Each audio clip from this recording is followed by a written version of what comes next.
তাংক্ষিকভাৱে যিকোনো ঘটনাত প্ৰতিক্ৰিয়া প্ৰকাশ কৰা সেই মুখ্যমন্ত্ৰীগৰাকীয়ে কিয় মুলাই কাঠনি নামৰ সেই অৰণ্যখন যেতিয়া ধ্বংস হৈছিলে তেওঁ নিমাতে থকাৰ ৰহস্যটো কি বাৰু?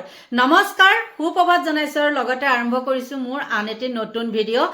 আপোনালোকে দেখিছে কিমান এটা দুখজনক সেই খবৰ, আৰু সেই খবৰটো পাই পেলাই সঁচাকৈ বহুত বেয়া লাগিছে। আৰু ইয়াৰ আগতে কিন্তু তেওঁ কিছুমান সাক্ষাৎকাৰ লৈ থকা হয়, আপোনালোকে গম পায় তেওঁ এগৰাকী পদ্মশ্ৰী ব্যক্তি। গতিকে সেই ব্যক্তিগৰাকীয়ে কেনেকুৱা কষ্ট কৰি পেলাই এখন অৰণ্য, মুঠতে তেওঁ জীৱ জন্তুৰ পৰা আদি কৰি সকলোৱে কিমান সুন্দৰকৈ আঁকোৱালি লয়, তেওঁ হাতৰ পৰশত সকলোখিনি প্ৰাণ পাই উঠে। কিন্তু সেইখিনিকে এনেকুৱা কিছুমান জহদ নামে যোৱা ব্যক্তিয়ে জ্বলাই দিছে। আৰু এইবিলাক হ'ব লাগিব দুষ্কৃতিকাৰীয়ে, আৰু কোনো মগজ থকা দুষ্কৃতিকাৰী হ'লেও এইবিলাক কাম কৰিবলৈ সাহস নকৰে। কিন্তু এনেকুৱা অভদ্ৰ কিছুমান মানুহ বৰ্তমান জন্ম হৈছে, ভাবিলে আচৰিত লাগে। কিন্তু ইয়াৰ আঁৰতো আছে ৰহস্য। কিয় ক'লো জানেনে? প্ৰতিটো ঘটনাতে আগতে আমি এইবিলাক কথা নকওঁ বা গমো পোৱা নাছিলো, নহয় জানো? কিন্তু এতিয়া এনেকুৱা কিছুমান ৰহস্যৰ মাজত সোমাই পৰে। সেই ৰহস্যবিলাক এনেকুৱা ধৰণৰ, আপোনালোকে সকলোৱে গম পায় ফ'ৰলেনযুক্ত কিছুমান হৈ আছে, ৰাস্তা বনি আছে। আৰু তেওঁ সুন্দৰকৈ সেই সাক্ষাৎকাৰটোত কৈছিলে সাংবাদিকসকলক, আৰু কি কৈছিলে মই আপোনালোকক কম। কিন্তু একেবাৰে সাত সতৰুৱে এইবিলাক কাম কৰিবলৈ সাহস নকৰে। কিন্তু এইবিলাকে কি খাই লৈ পেলাই কেনেকৈ তেওঁলোকক জন্ম দিছিল মাক দেউতাকে, সেইবিলাক কথা নাজানো দেই। এনেকুৱা ২ নম্বৰী কাম কৰিব বাৰু পাৰেনে? আৰু ইয়াৰ কেইদিনমানৰ আগতেও মই এইটোৰ কথাতে মই কওঁ, এই হাজোৰ চাইডে দেখিছিলেনে ছাগলী ফাৰ্ম এখনত কেনেকৈ বিহ দি পেলাই ইমান ছাগলীবিলাক মাৰি পেলালে। কিন্তু এইবিলাক বাৰু মানুহে কৰে নে জানুৱাৰে কৰে? আপোনালোকে নিজে ভাবি চাবচোন কথা কিছুমান।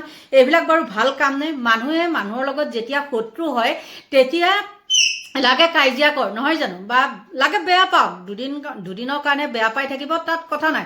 কিন্তু তেনেকৈ বিষ দি পেলাই মৰা কৰা ঘটনাটো কেনেকুৱা ধৰণৰ হ'ব লাগিব, হয়নে? কিন্তু সেই কথাটো লৈ পেলাই যেতিয়া যাদৱ পায়েঙৰ সেই অৰণ্যখন কৰিছিলে, পুৰিছিলে, তেতিয়া তেওঁ সাক্ষাৎকাৰ লৈছিলে, কেইদিনমানৰ আগৰ সাক্ষাৎকাৰ। আৰু তেওঁ সুধিছিলে সাংবাদিকে যে আপোনাৰ খবৰ কি? তেতিয়া তেওঁ কৈছিলে যে মোৰ খবৰ একদম ভাল নহয়। আৰু কিয় ভাল নহয়, তেতিয়া তেওঁ সকলোখিনি ব্যক্ত কৰিছিলে। আৰু ব্যক্ত কৰা কথাখিনি এনেকুৱা ধৰণৰ আছিলে, মাত্ৰ কেইদিনমানৰ আগত দেউতাকক সাংবাদিকে সুধিছিল, যাদৱ পায়েঙৰ কি বুলি কয়, যি মোৰ কথাটো হৈছে মুনমী পায়েং তেওঁৰ নামটো দেই।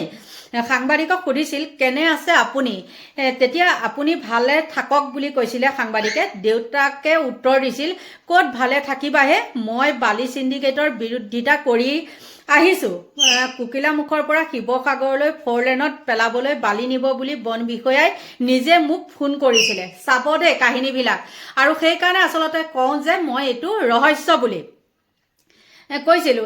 জুবিনকে মাৰি পেলালে, মোকো মাৰি পেলাব সিহঁতে, যাদৱ পায়েঙে কৈছিলে সাংবাদিকক। কিন্তু দেশৰ পদ্মশ্ৰী বঁটা পোৱা দেউতাকক নামাৰিলে, কিন্তু দেউতাকৰ সৈতে এগজ দুগজকৈ 100 হেক্টৰ মাটিত গঢ়ি তোলা মুলাই কাঠনি 2 নামৰ বিশ্ব অভিলেখ স্থাপন কৰা অৰণ্যখন পুৰি পেলালে।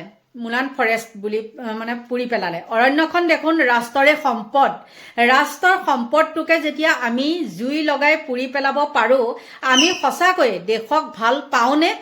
আমি সঁচাকৈ অসমক ভাল পাওঁনে? অৰণ্যখন জুই লগাই পুৰি আমি ৰাস্তাত বান্ধিবলৈ বালি যোগাৰ কৰা দেশৰ মানুহ হয়নে?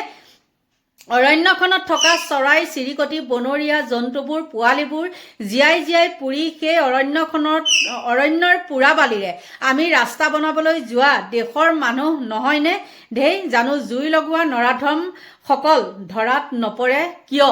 ধৰাত নপৰে, কিয়নো পৰিব? আপোনালোকে সকলোৱে গম পায়, বালি চিণ্ডিকেটৰ পৰা আদি কৰি যিসকল, সেইবিলাক বাৰু বিয়াগুম নেতা মন্ত্ৰীৰ লগত তেওঁলোকৰ হাত থাকে। আৰু এই হাত থকাৰ পিছত তেওঁলোক বাৰু ধৰা পৰিবনে? যেনেকৈ জুবিন হত্যাকাৰী জীয়াই থকাৰ পিছতো কি ব্যৱস্থা গ্ৰহণ কৰিছে আপোনালোকেতো দেখিয়ে আছে, নহয়নে?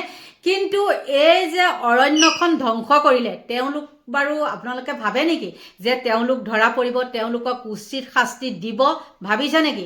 কেতিয়াও সেইটো আশা নকৰাই ভাল। আৰু ইয়াত মই কৈছোঁ বালি চিণ্ডিকেট কোনে কৰে, কয়লা চিণ্ডিকেট কোনে কৰে, নিশ্চয় তাত 2 নম্বৰী যিসকল আছে তেওঁলোকে এতিয়া উঠি ৰজা বহি ৰজা হৈ আছে। আৰু সেই ৰাস্তা ঘাট যি নেকি ফ'ৰলেনযুক্ত ৰাস্তা বনাই আছে, শিৱসাগৰ হওক বা যোৰহাটৰ পৰা এনেকৈ বনাই আছে বুলি কৈছে, সেই সাংবাদিকসকলৰ কথোপকথনৰ পৰাহে মই কৈছোঁ কথাখিনি। তেওঁলোকে এইবিলাক জানে যে সকলোখিনি এইখন চৰকাৰৰ হাত, আৰু এইখন চৰকাৰৰ থকালৈকে কেনেকুৱা ঘটনা সংঘটিত হৈ আছে আপোনালোকে হয়তো আপোনালোকক আকৌ দুনাই মই ক'বলগীয়া নহয় বা ক'বলগীয়া হ'ব বুলি মই নাভাবোঁ।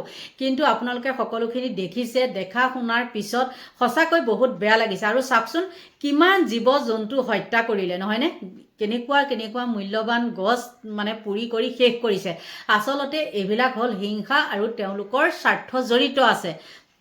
আচলতে কি জানে, যোনে যেনেকৈ মৰি থাক, মুঠতে আমাৰ পকেটটো গৰম হ'ব লাগে, কোনোবা মৰিছে মৰ, আমাৰ কি আহে যায়। আচলতে এতিয়া চলিছে তেনেকুৱা, কাৰণ মানৱতা বোলা বস্তুটো একেবাৰে এইখন চৰকাৰৰ দিনত নাই। এইখন চৰকাৰে ভাবে যে টকা ফেকো তামচা দেখো এনেকুৱা বুলি ভাবে, আৰু মানুহখিনিও তেনেকুৱা মানে আঁচনি পাই তেনেকুৱাই হৈ গৈ আছে। গতিকে বন্ধু বান্ধৱীসকল, সেই যেতিয়া যাদৱ পায়ঙৰ সেই মুনমী পায়ং তেওঁ সেই কথাখিনি কৈছে বা দেউতাকৰ সেই দুখ বেদনাখিনি যেতিয়া প্ৰকাশ কৰিছে বা প্ৰকাশ নকৰিলেও মনটো বহুত কিন্তু বেয়া লাগিছে। আপোনালোকে সকলোৱে গম পাইছে সেই মানুহজন যি নেকি পদ্মশ্ৰী প্ৰাপ্ত নহয় জানো, আৰু সেই মানুহজনকেই তেনেকুৱা কাম কৰিছে। আৰু ভাবিছে নেকি যে এইখিনি আকৌ ধৰা পৰিব? কেতিয়াও ধৰা নপৰে। এইবিলাক এনেকৈ শেষ হৈ গৈ থাকিব।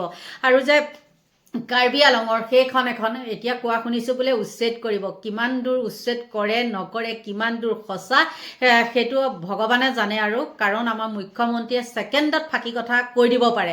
আৰু এনেকুৱাই এজন তেওঁ মানে মুখ্যমন্ত্ৰী, সঁচাকৈ দেই, কি যে পাপৰ ফলত এনেকুৱা এজন মুখ্যমন্ত্ৰীক আমি পাইছোঁ সেইটো ভগৱানে জানে। আৰু কি ক'ব, একদম বহুত দুখ লাগিছে। মানে এইটোৱে আশা কৰোঁ, যিটো হৈ গৈছে এইটোতো কেতিয়াও ক্ষমাৰ যোগ্য হ'বই নোৱাৰে। যি নেকি অৰণ্যখন ধ্বংস কৰিলে নহয়নে, কিমান হাজাৰ চৰাই চিৰিকটি মৰিলে, আৰু তেওঁলোকে কি কৰে বোলে এইবিলাক এনেকুৱা মানে বম নুফুটাবি, চৰাই চিৰিকটিয়ে কষ্ট পাব, কিবা পাব, কত কি এইবিলাক দেৱালীত মানে নিষেধাজ্ঞা জাৰি কৰে নহয়নে। তাৰ হেৰিটো কি কৰিলে বাৰু? এই অৰণ্যখন ধ্বংস কৰি পেলালে নে নাই বাৰু? আৰু কাৰবাৰ আদেশ পায়ে এইটো কৰিব লাগিব নহয় জানো? নিজৰ মই মতালি মতে তেনেকুৱাটো কেতিয়াও কৰিব নোৱাৰে। গতিকে বন্ধু বান্ধৱীসকল, মোৰ কোৱাত হয়তো অকণ খেলি মেলি হ'ব পাৰে, আপোনালোকে ক্ষমা কৰিব। কিন্তু বহুত দুখ লাগিছিলে, এই ভিডিঅ'টো মই দিব লাগিছিলে কালিয়ে, কিন্তু মোৰ 2 দিন পলম হ'ল, তাৰ কাৰণে একদম মানে ক্ষমা কৰি দিব দেই। আৰু সেইখিনি আছিলে ক'বলগীয়া। সদশেষত মানে কি বুলি কয়, ইংৰাজী নৱবৰ্ষৰ সকলোকে শুভেচ্ছা জনাই মোৰ ভিডিঅ'টো ইমানতে সামৰণি মাৰিছোঁ। Bye bye.